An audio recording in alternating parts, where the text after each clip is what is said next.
Greetings, everyone. Thank you for joining us for today's webinar, AccuSource's 2022 Mid-Year Compliance Update webinar. My name is Danielle Olivier, Business Development Manager at AccuSource, and I'll be your moderator today. I'd like to take this opportunity to introduce today's presenter, Jennifer Damon, Director of Compliance and Chief Privacy Officer here at AccuSource.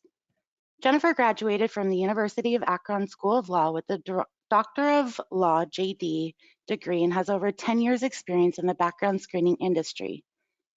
She is an experienced compliance professional with knowledge from both the employer and consumer reporting agency sides.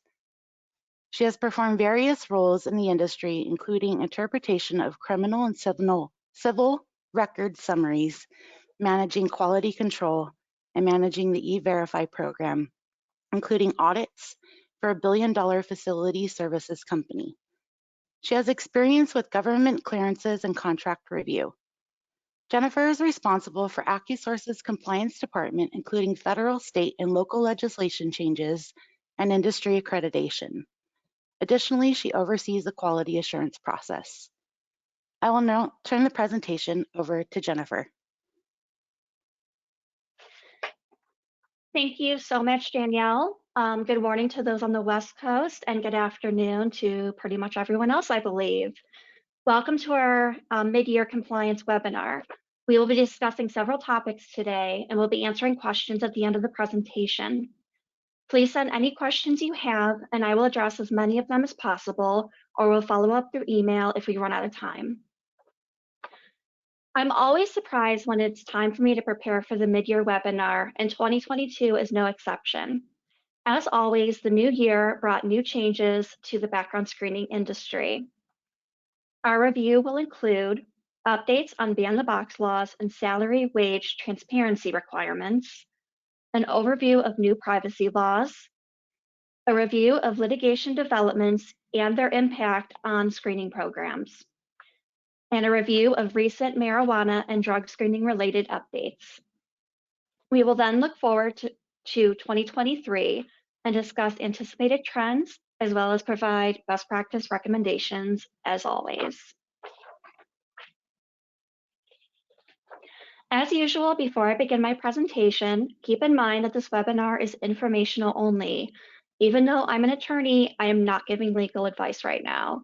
We recommend that you seek the advice of qualified counsel, preferably specializing in employment law, prior to engaging in any legal decisions involving drug and/or background screening policies or compliance concerns. Please also keep in mind that this is a general discussion. I will not be covering specific state laws and exemptions. For example, some employers may have exemptions to the general laws due to their industry or the type of position.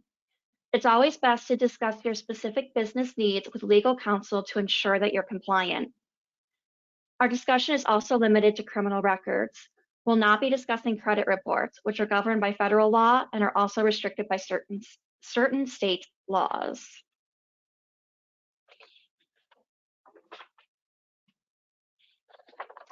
First, we'll discuss fair chance legislation, or ban-the-box laws. Before I dive into the specifics, first I want to go over what banning the box involves, which may be a refresher for those who've joined my webinars before. Ban-the-box laws prohibit employers from asking about criminal convictions before a certain point in the hiring process, generally before a conditional job offer is made or before an interview is conducted. For example, an employer in a ban-the-box jurisdiction typically cannot include questions about criminal convictions on the initial job application. In other words, they are banned from including a checkbox asking if the applicant has been convicted. The goal of fair chance laws is to allow applicants with prior convictions to not only obtain an interview, but also to advance to a certain stage in the hiring process before being asked about prior criminal history. Additionally, these laws may require that the background check process start later. A majority of the US population is impacted by ban-the-box laws, since about 75% of the US population lives in a state or a local jurisdiction that has banned the box. They really can span a variety of employers. They can be included in public, private, or both sectors. Let's start off with a review of the Federal Fair Chance Act that went into effect in December 2021. The Fair Chance to Compete for Jobs Act of 2019 was signed into law in December of 2019 as part of the National Defense Authorization Act for fiscal year 2020. However, the law had a delayed effective date of 2 years. It became effective on December 20th, 2021. This ban-the-box law regulates how and when federal contractors can consider the criminal history of applicants and employees. Federal contracts must require that federal contractors cannot request an applicant or employee working on that contract to disclose criminal history before a conditional offer of employment is extended. The law also specifies that it includes background checks that are requested verbally or in writing. The law does have exceptions, including when consideration of criminal history is required by law or where the applicant will have access to classified information or have sensitive duties in law enforcement or national security. We also have some brand new information to share related to the federal ban-the-box law.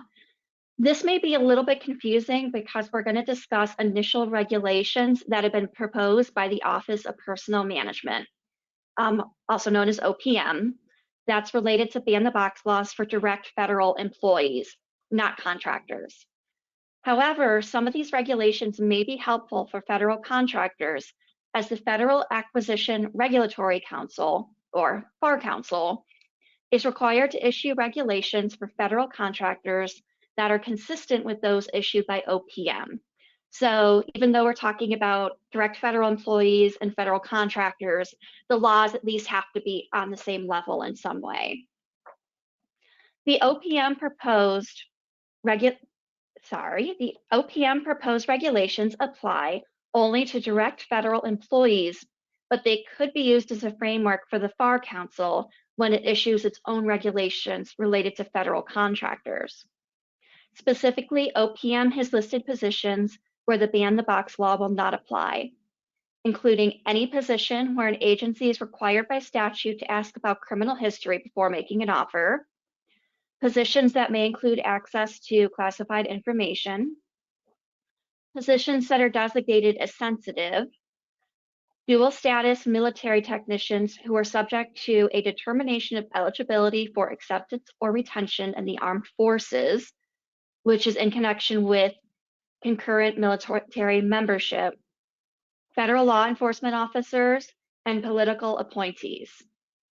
As the FAR Council proposes its own regulations, we'll provide updates, but this could provide good foreshadowing about what those regulations may include. Harris County, Texas passed the Fair Chance Policy, which became effective on January 4, 2022. It only applies to Harris County and bans most county departments from inquiring about and considering criminal history until after a conditional job offer has been made. Harris County goes further and restricts consideration of certain types of records. For example, the county cannot consider an arrest record if it did not result in a conviction, unless it's still pending at the time of the check, then it's okay to report that. It also cannot consider sealed, dismissed, or expunged convictions or misdemeanor convictions where no jail time can be imposed. They have to perform an individualized assessment, including allowing the applicant to provide information about inaccuracies, mitigating circumstances, and rehabilitation. There are a few exceptions where criminal history checks can be performed earlier in the process, specifically if a state or federal law requires or where there is a county agreement governing access to certain databases. Additionally, while elected department heads are not required to follow the Fair Chance Policy, they are encouraged to do so.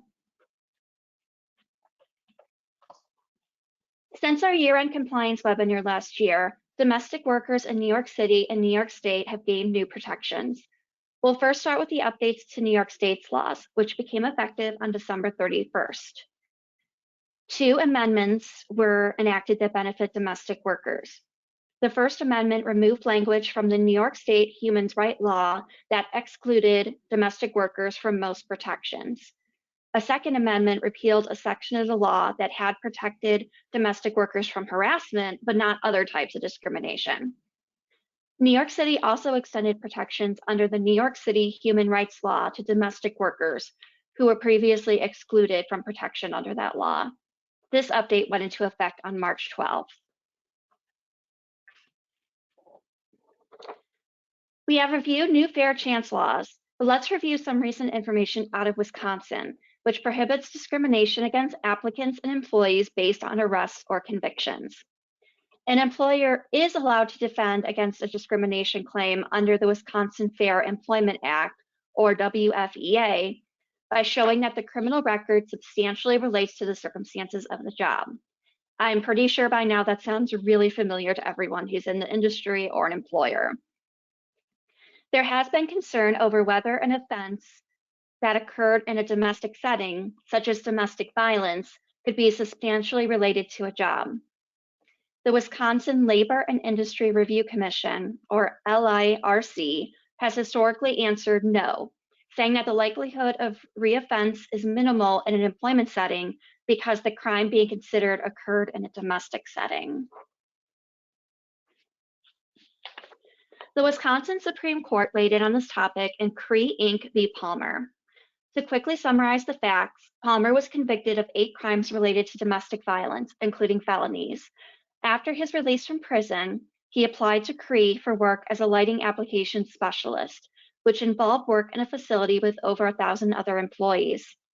The position involved work with Cree customers, including on-site visits and occasional overnight travel, all of this with minimal supervision.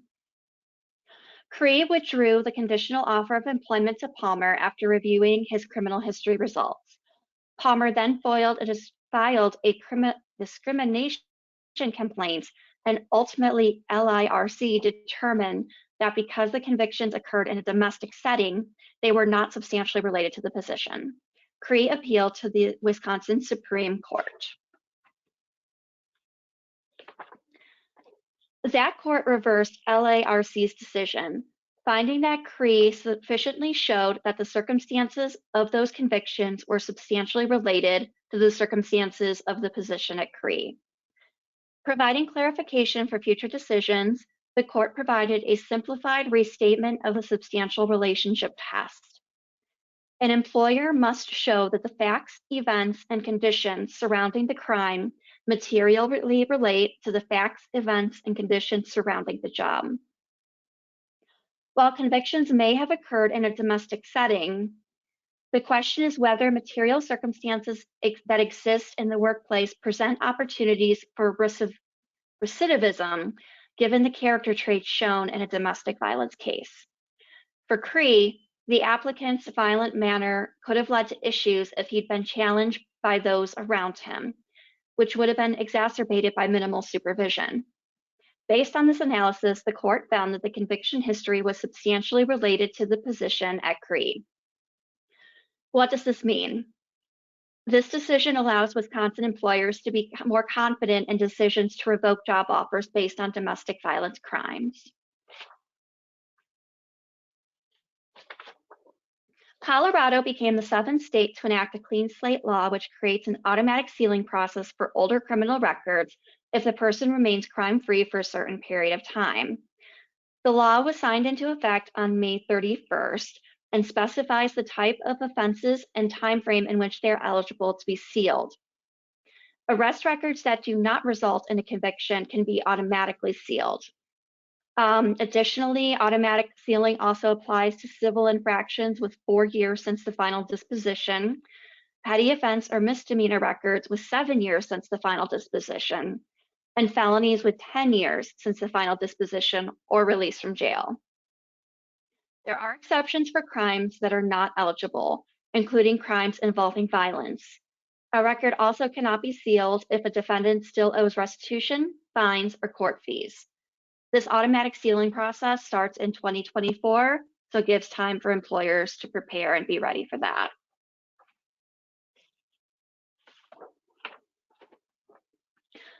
Normally in these compliance updates, we discuss bans on employers asking for prior salary information. However, a newer trend relating to salary information is becoming more popular as lawmakers explore and implement salary disclosure requirements. This past December, the New York City Council approved a bill that amends the New York City human rights law with the goal to achieve pay equity. It became effective on January 15, 2022, and employers must come into compliance by November 1st, which was pushed back from the previous date of May 15th. It is now an unlawful discriminatory practice for covered employers to advertise for a job without identifying the minimum and maximum salary for that position. The requirement applies to employers who have 4 or more people, including independent contractors or employment agencies. The location of the employer does not matter if it has at least 1 employee working in New York City. While the law lists salary ranges, it applies to both hourly and salaried positions. The range cannot be open-ended, such as $15 per hour or up, but the minimum and maximum amount can be the same, such as saying it's a straight $20 per hour no matter what. The salary range can be based on what the employer believes in good faith that it would pay at the time of the advertisement.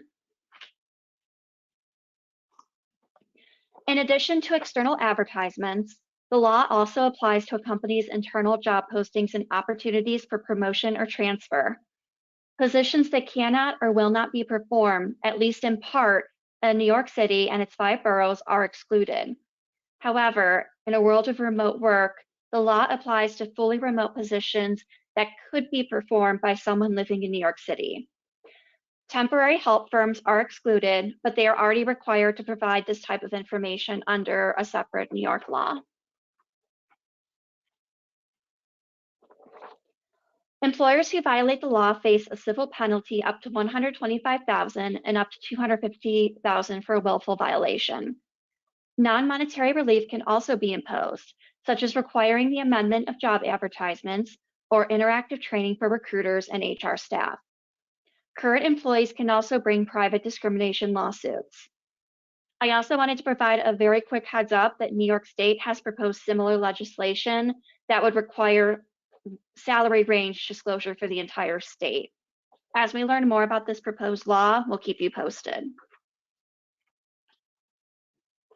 Washington State has joined New York City in passing a salary range disclosure law in order to promote transparency and close gender pay gaps.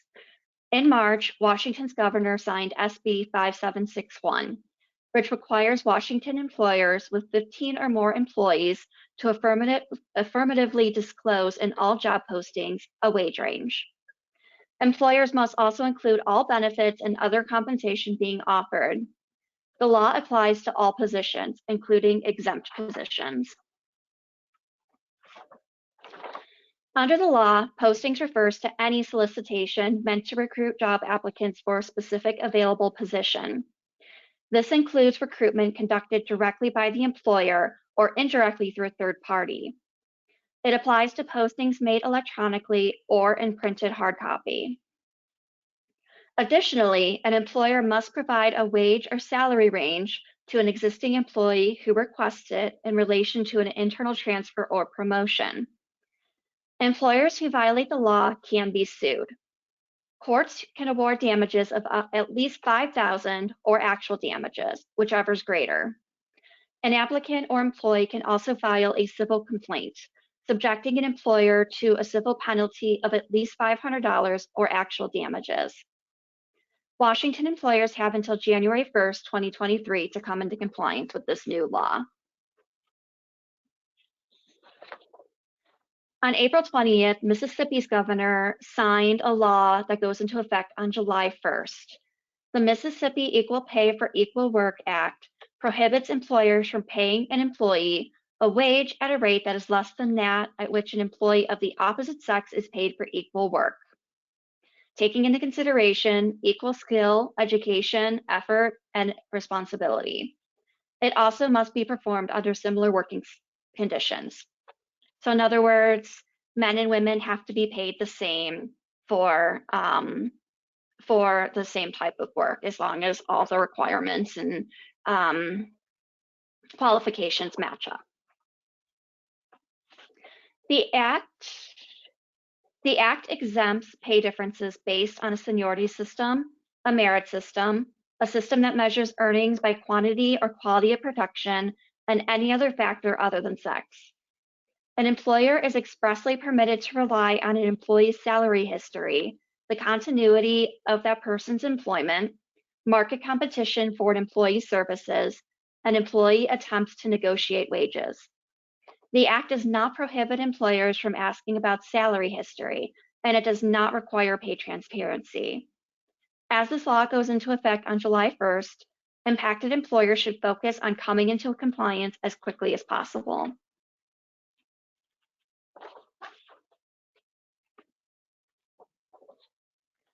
In our previous compliance webinars, we discussed privacy laws passed by California, Virginia, and Colorado, which become effective in 2023. We have 2 new states that have passed privacy legislation in 2022. Utah became the 4th state to enact a comprehensive privacy law. The Utah Consumer Privacy Act, or UCPA, was signed into law on March 24th and becomes effective on December 31st, 2023. The UCPA draws heavily from Virginia's privacy law. Companies can breathe a little more easily, though, as the UCPA is more business-friendly than some of the other state privacy laws. It applies to entities who conduct business in Utah or produce products or services targeted to Utah residents. A company must also have $25 million in annual revenue or more. Additionally, during a calendar year, the entity must have either have controlled or processed the personal data of at least 100,000 consumers, or derived over 50% of its gross revenue from the sale of personal data and controls or processes the personal data of 25,000 or more consumers. The UCPA includes some helpful information in its definition section. First, the definition of consumer explicitly excludes individuals acting in an employment or commercial context. This means that entities do not need to consider this processing or control of personal data when determining whether it must comply with this law. The law also excludes disclosures to processors and disclosures to a controller's affiliates. Disclosures to a third party to provide a product or service requested by the consumer are also exempt. The definition of sale also explicitly mentions a controller's disclosure of personal data to a third party if the purpose is consistent with the consumer's reasonable expectation. The UCPA explicitly excludes de-identified data and publicly available information, and also excludes aggregated data where that data can no longer be linked to a specific consumer. The UCPA also includes entity level and data level exemptions. Higher education institutions and nonprofits are exempt, as well as those covered under HIPAA or GLBA. Government entities and contractors are also exempt. There's also data level exemptions. So for example, UCPA does not apply to a variety of laws, notably the Fair Credit Reporting Act and Drivers Privacy Protection Act, which definitely helps us in our industry. Finally, data that is processed or maintained in the course of employment, including job applicant data, is also exempt. Because of time constraints, I'm not going to go into great detail about consumer rights under the UCPA, but do keep in mind that consumers do have a variety of rights. They do have the right to access their information, the right to delete it, that's going to be limited to data provided by the consumer, the right to data portability. Data must be portable, easy to use, transmissible to the consumer upon request, and the right to opt out of certain processing, such as targeted advertising and the sale of their data. As is normal with all these privacy laws, there are obligations on the controller, which for us would be the employer or the end user.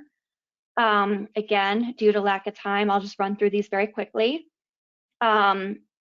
The controller has to be transparent with their privacy notice, and there's a list of information that it must include, such as categories of personal data, purposes for processing, how consumers can exercise their rights, categories of personal data that the controller may share with third parties, and those third parties with whom they share personal data.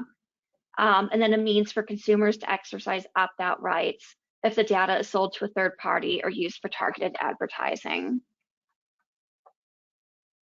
If you plan to process the personal data of children who are known to be under 13 years old, you must have verifiable affirmative parental consent. There's also security obligations and non-discrimination obligations the controller must follow.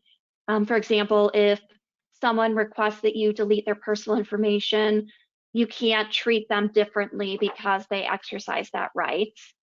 The UCPA also outlines requirements for responding to consumer requests, typically within a 45-day deadline period. And there's also data processing contracts that are required under the UCPA, which again, very familiar for privacy laws. If a violation is found, the Attorney General, who's ultimately going to be the one who can enforce it, generally is going to allow a 30-day cure period. Violators could face actual damages and fines up to $7,500 per violation. The really good news here, though, is that there's no private right of action allowed. Okay, let's move on to Connecticut, which became the 5th state to enact a comprehensive privacy law when the governor signed an act concerning personal data privacy and online monitoring into law on May 10th. Impacted organizations have about 12 months to come into compliance by its effective date of July 1st, 2023. Very similar to California, Colorado, and Virginia, with the same basic framework as Colorado and Virginia, but it does have some differences. The law applies to entities who conduct business in Connecticut or produce products or services targeted to Connecticut residents. Additionally, during the preceding calendar year, the company must have either controlled or processed the personal data of at least 100,000 consumers, or controlled or processed the personal data of at least 25,000 consumers, but derived over 25% of its gross revenue from the sale of personal data. The 100,000 consumer threshold excludes data controlled or processed solely for the purpose of completing payment transactions. The law does not include a revenue threshold, meaning that larger companies could be exempt from this law.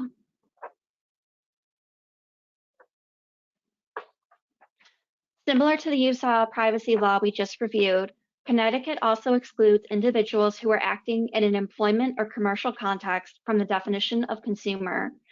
However, its definition of sale differs. A sale in Connecticut also includes an exchange of data for other valuable consideration in addition to money. Similar to Colorado's law, the definition of sale excludes disclosures made to processors and to the controller's affiliate, as well as disclosures that are made by the controller at the direction of the consumer. The definition of personal data excludes de-identified data and publicly available information. As with Utah, there are exempt entities and exempt data. The exempt entities listed are similar to those under Utah, so I'm not going to revisit them at this time. Connecticut lists 16 categories of data that is exempt from the law, including data processed pursuant to the Fair Credit Reporting Act and DPPA. It also exempts specific employees and job applicant data. Because I went over consumer rights when we reviewed Utah's privacy law, I'm going to focus on the ones that are different here. Connecticut's right to access allows an exception against access that requires a controller to disclose a trade secret. The right to delete applies to data provided by the consumer and data obtained about him or her. So it's definitely a little bit different from Utah.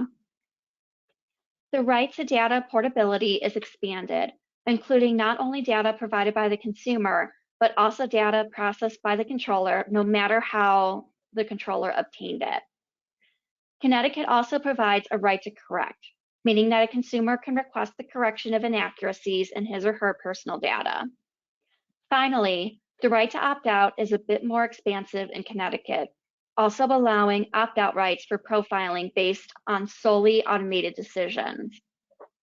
Controllers must provide clear and conspicuous opt-out links on their websites for those specific types of processing, and by January 1st, 2025, must recognize universal opt-out preference signals. Like other privacy laws, Connecticut requires controllers to limit the collection of data to what is adequate, relevant, and reasonably necessary. Controllers must also limit the use of data to what is reasonably necessary or compatible with the disclosed purposes for that processing. Data security is important, as is consent. A controller must have consent in order to process sensitive information, including data collected from a child that the controller knows is under the age of 13. The Connecticut law also has additional requirements for processing data belonging to children between the ages of 13 and 16. Consent must be freely given, specific, informed, and unambiguous, and can be revoked by the consumer. As with other privacy laws, controllers cannot discriminate against consumers who seek to exercise their rights. They also must meet transparency requirements as to processing through a privacy notice. Controllers must respond to consumer requests within 45 days. There could be a possible 45-day extension, and it also allows for an appeals process. There must be a contract between the controller and processor to govern data processing, including some specific terms that must be included. A controller may also be required to conduct and document a data protection assessment for processing that presents a heightened risk of harm to consumers. It specifically includes targeted advertising, selling personal data, profiling where there is a risk of substantial injury to consumers, and the processing of sensitive data. Similar to Utah's privacy law, Connecticut does not include a private right of action and must be enforced by the Attorney General. Generally, upon notice of the violation, a controller has 60 days to cure. They can face up to a $5,000 fine for each willful violation. If you are impacted by either of these new laws or any of the other ones that are going into effect in 2023, I highly recommend that you should review them more closely. I truly could have spent an entire webinar on this topic, but because of the timing, I just focused on the highlights. And I just want to be clear that there's even more than what I just covered.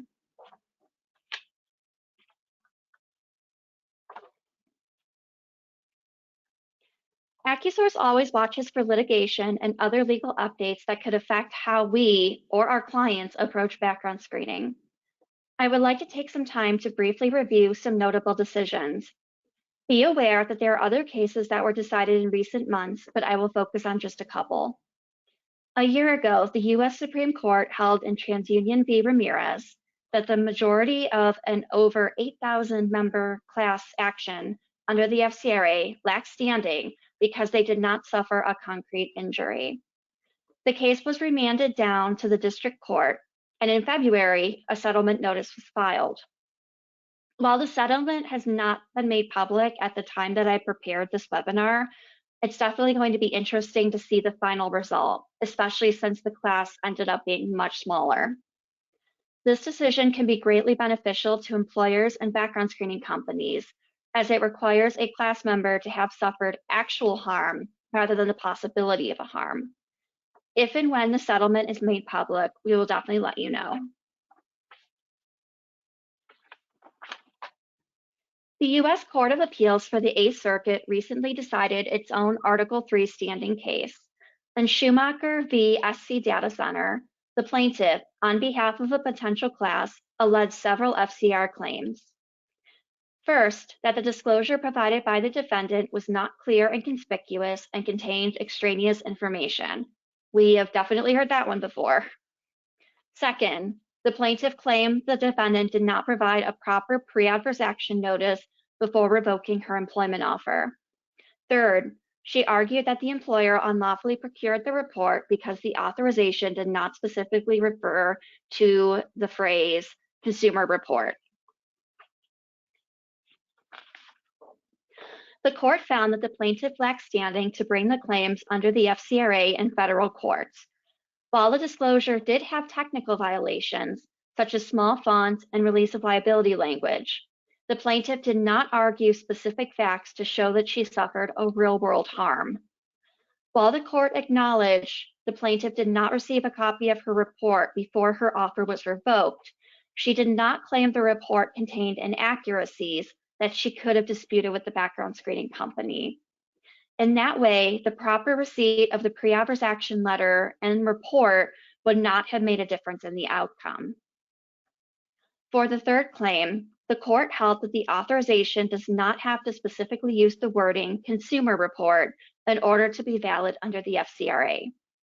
The authorization provided was broad enough to encompass a general background check.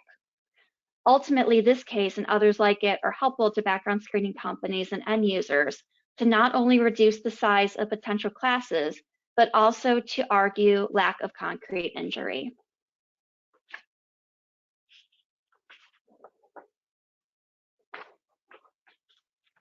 We'll finish up our webinar by going over some marijuana updates. Cannabis continues to be a hot topic for employers, and we have more states that have either legalized marijuana in some way or provided protections for those who use cannabis legally. I wanted to start off with a review of marijuana protections in Montana. As a reminder, Montana voters approved recreational marijuana in November 2020. Its governor then signed legislation that protects off-duty use of marijuana effective as of January 1st of this year. The amendment updated existing law so that marijuana is considered a lawful product, which impacts employers.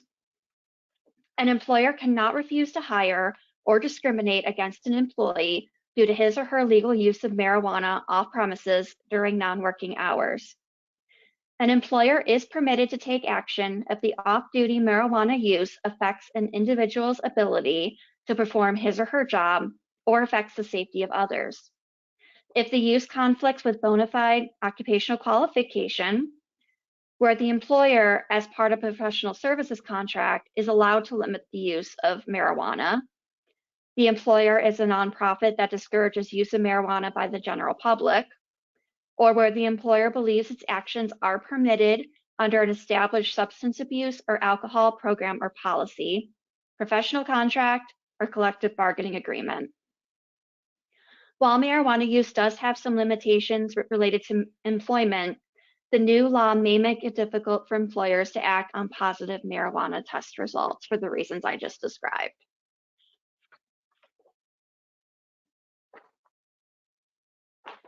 There are some exceptions, which I apologize, I just covered and I didn't go to this slide, so we already covered this slide. Let's move on to Philadelphia and marijuana testing. Philadelphia also implemented marijuana laws specifically related to testing. Philadelphia's ban on pre-employment marijuana drug testing went into effect on January 1st, 2022. Employers and other employment-related parties cannot require an applicant to submit to marijuana testing as a condition of employment. There are some exceptions. Certain positions are exempt, including law enforcement, those that require a commercial driver's license, those involving children, medical patients, vulnerable parties, and positions where the employee can significantly impact the health and safety of other employees or the public. Another exception could apply if a law requires that the employer drug test applicants due to safety or security concerns, or if there's a federal contract or financial assistance that requires that drug testing may be conducted. Finally, an applicant can be required to take a marijuana drug test if the potential employer is subject to a collective bargaining agreement that specifically addresses pre-employment testing for marijuana. We have an update on Mississippi and legalized marijuana for medical purposes. Voters had previously approved medical marijuana, but the legalization was determined to be void. However, Mississippi has once again legalized medical marijuana. The Mississippi Medical Cannabis Act became effective immediately when it was signed by the governor on February 2nd, 2022. Yes, ironically on Groundhog's Day. The law allows the use of medical cannabis to treat certain debilitating medical conditions, such as cancer. Medical users have a variety of options, including the cannabis flower, extracts, edibles, and others. How are employers impacted by the Mississippi Medical Cannabis Act? An employer is not required to permit, accommodate, or allow medical use of cannabis or modify working conditions to accommodate that use. Employers are also not prohibited from hiring, discharging, disciplining, or taking another employment action based on that individual's use of medical cannabis. Drug testing policies are not prohibited or limited, and the Act does not interfere with any federal requirements, such as DOT. The Act also would not allow an employee to take adverse employment action against an employer due to an employment action tied to that employee's use of medical cannabis.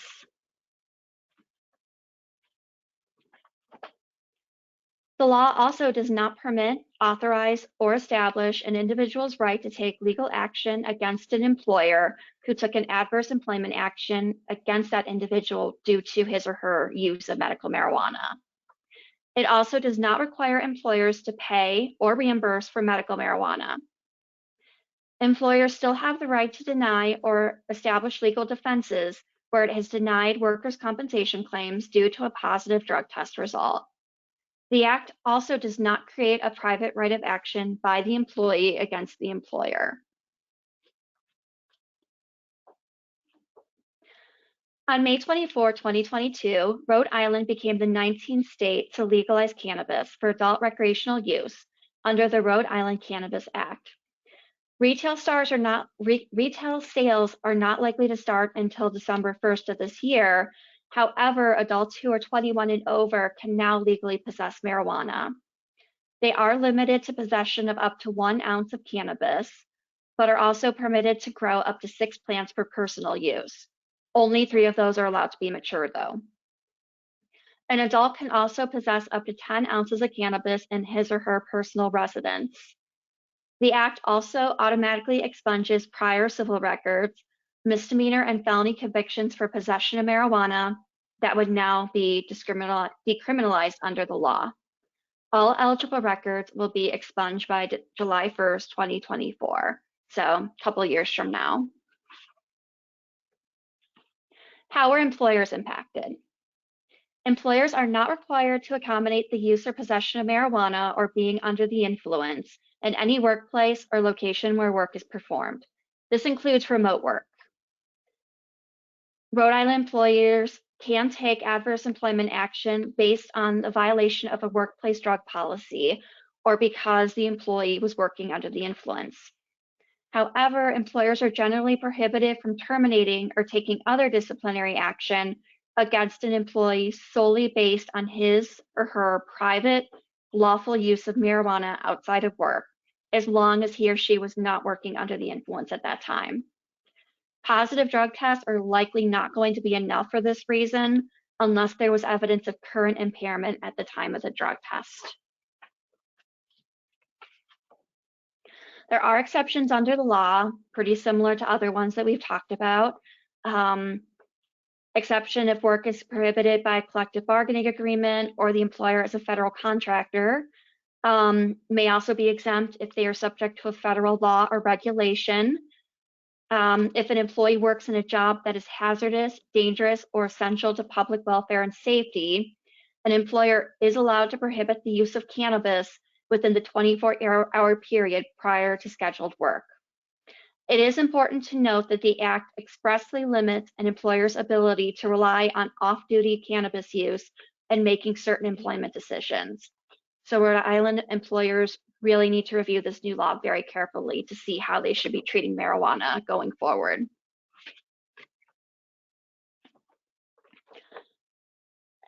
So how to approach marijuana in the workplace can be very overwhelming, and we have some best practices for employers. First, employers should review the new laws that we just discussed and revisit existing ones, preferably with in-house counsel or outside legal counsel who understands these employment laws. They can help determine your rights and obligations as an employer. Secondly, make sure that you document. Have policies in place will make it easier to show where your company stands on cannabis. Marijuana is still illegal at the federal level, so keep in mind that your workplace policies may be impacted if you must comply with federal laws. You may also have accommodation obligations under state disability laws. You should also work with legal counsel to determine if you are permitted to drug test and if that testing is limited.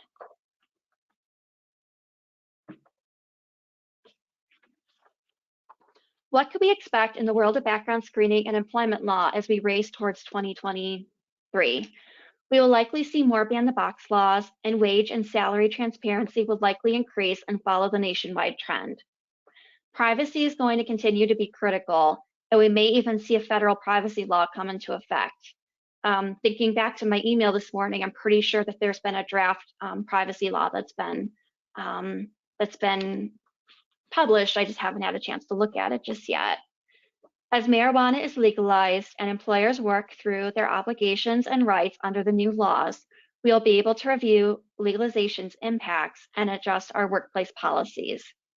AccuSource will keep you posted of any industry trends and hot topics as we learn of them. To close out this webinar, we'd like to recommend some best practices. First, carefully review your background and drug screening procedures, as well as hiring practices to ensure that you're compliant with any new laws. Review your employment applications and hiring practices to make sure that you're not seeking information about criminal history, especially at an inappropriate time. Watch for salary range transparency requirements and come into compliance if they apply to you.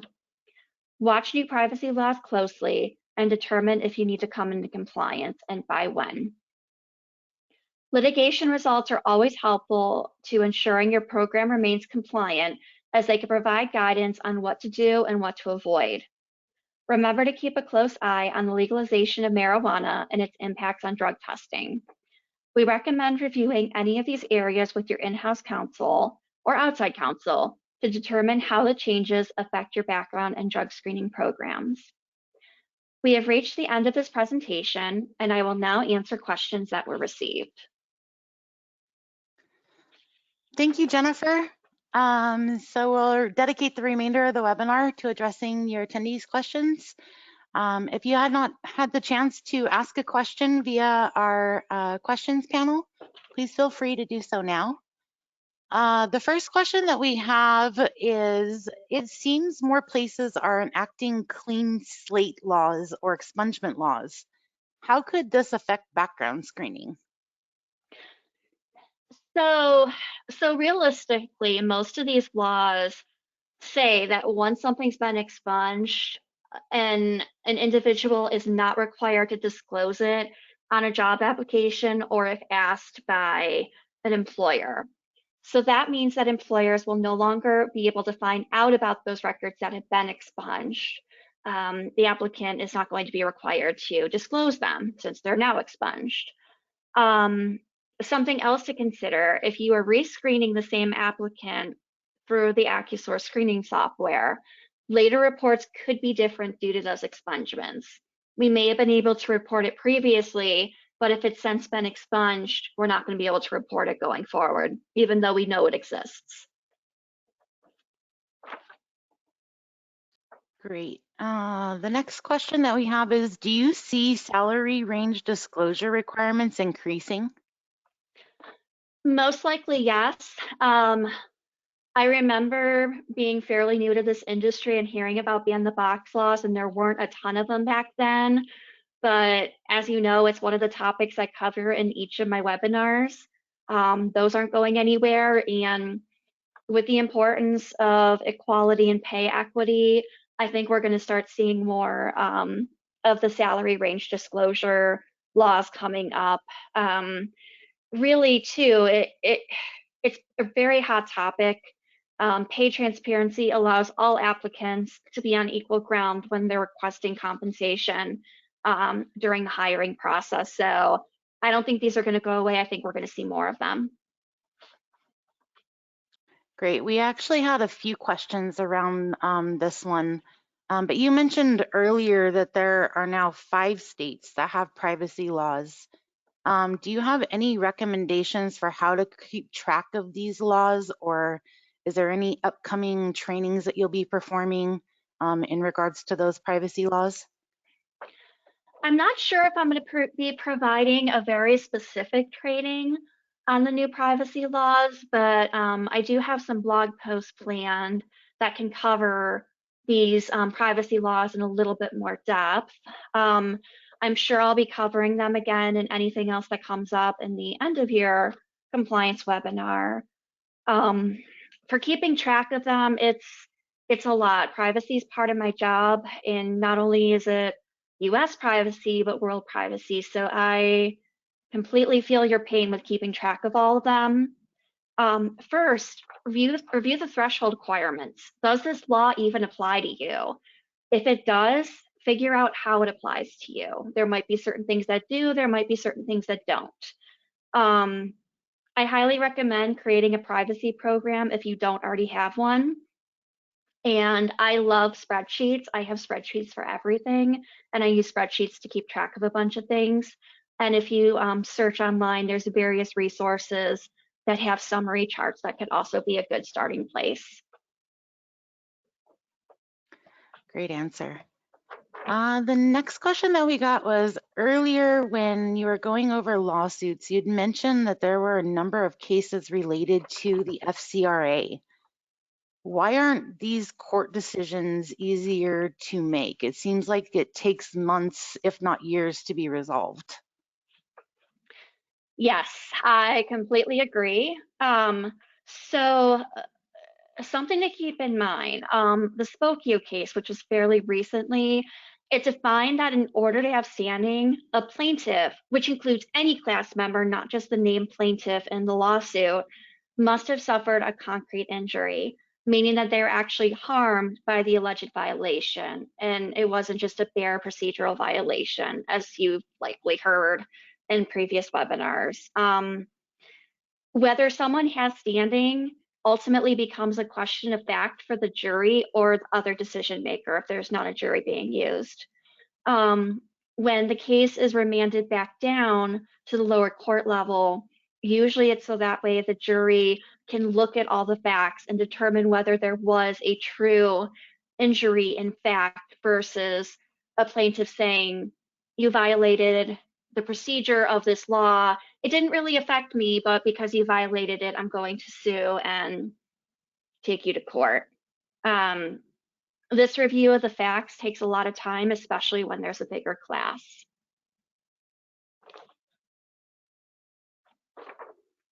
All right, the next question that we got is, I have a question about how felony drug convictions that were adjudicated to a specialty court,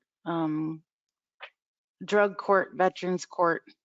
If applicants have successfully completed one of these programs, it would imply successful rehabilitation, therefore no jail time and positive outcome.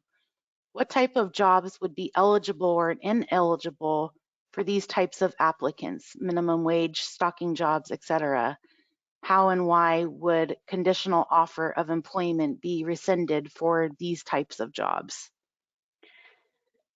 I wish I had a pure black and white answer, because the individualized assessment reviewing criminal records can be very tricky, especially because a lot of jurisdictions are requiring a true individualized assessment, and the EEOC recommends one in its guidelines.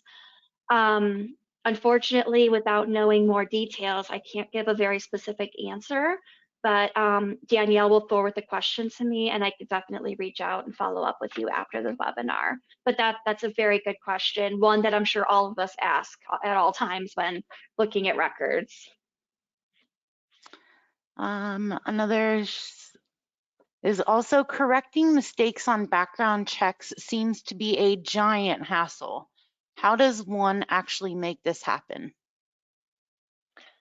So we have an entire disputes process that's required under the FCRA, and some states have additional requirements as well.